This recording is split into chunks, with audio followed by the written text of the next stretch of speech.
ಬಂಗಾರ ಅನ್ನೋದು ಬದುಕು ಕೆಡಿಸಿದ ಇತಿಹಾಸಗಳು ಬಾಳ ಅದಾವು. ಆದ್ರೆ ಬದುಕು ಸರಿ ಮಾಡಿದ ಇತಿಹಾಸ ಇಲ್ಲ. ಯಾವಾಗಿದ್ರು ಬಂಗಾರ ಬಂಗಾರಗತೆ ನೋಡಬಾರದು, ಬಂಗಾರ ಕಬ್ಬಿನ ಗತೆ ನೋಡ್ಬೇಕು. ಹೆಂಗ್ರಪ್ಪ 1.5 ಲಕ್ಷ ಆಗೈತಿ, ಮತ್ ಕಬ್ಬಿನಾಗ ನೋಡ್ರೆ ಯಾರು ತಗೊಂಡು ಹೋದ್ರೆ ಏನ್ ಮಾಡೋದು? ಹಾಗಲ್ಲ ನಾ ಹೇಳಿದ್ದು.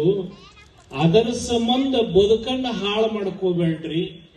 ಎಷ್ಟು ಸುಂದರ ಅಂತ ಕೇಳಿದ್ರೆ ಕಿಲೋ ಬಂಗಾರದ ಚೈನ್ ಮಾಡಿಸಬಹುದು. ಒಂದು ಕರಿಮಣಿಗೆ ಏನಾದ್ರೂ ಅದು ಸಮ ಆಗಬಹುದೇನ? ಕಿಲೋ ಗಂಟ್ಲೆ ಬಂಗಾರ ಕೊಳ್ಳಾಗೈತಿ, ಆದ್ರೆ ಅದ್ರ ಬಾಜುಕ್ ಒಂದು ತಾಳಿ ಕರಿಮಣಿ ಇಲ್ಲ ಅಂದ್ರೆ ಆ ಬಂಗಾರಕ್ಕೆ ಬೆಲೆನೇ ಇಲ್ಲ.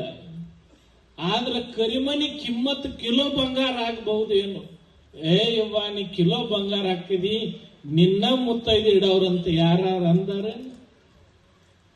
ಹಣಿ ಮ್ಯಾಲ ಕುಂಕುಮ, ಕೈಯಾಗ ಹಸಿರು ಬಳಿ, ಮೂಗಿನೊಳಗ ನತ್ತ, ಕಾಲೊಳಗ ಉಂಗುರಿದ್ರೆ ಕಿಲೋ ಬಂಗಾರ ಅಲ್ಲ, ಬರೇ ಕರಿಮಣಿ ಇದ್ರು ನಿನ್ನ ಕರ್ಕೊಂಡು ಹೋಗಿ ಆರತಿ ಮಾಡಿಸಿ ಉಡಿ ತುಂಬಿ ಕಳಿಸ್ತಾರು. ಇವು ಎಲ್ಲ ಇಲ್ಲ ಅಂದ್ರೆ ಕಿಲೋ ಬಂಗಾರ ಹಾಕಿದ್ರೆ ನಿಮ್ಮನ್ನ ಕರ್ಕೊಂಡು ಯಾರ ಹೋಗಬಹುದೇನು? ಇಲ್ಲಿ ಕಿಮ್ಮತ್ತಿಂದ ಕರಿಮಣಿ ಆತು, ಕಿಲೋ ಬಂಗಾರ ಆತು.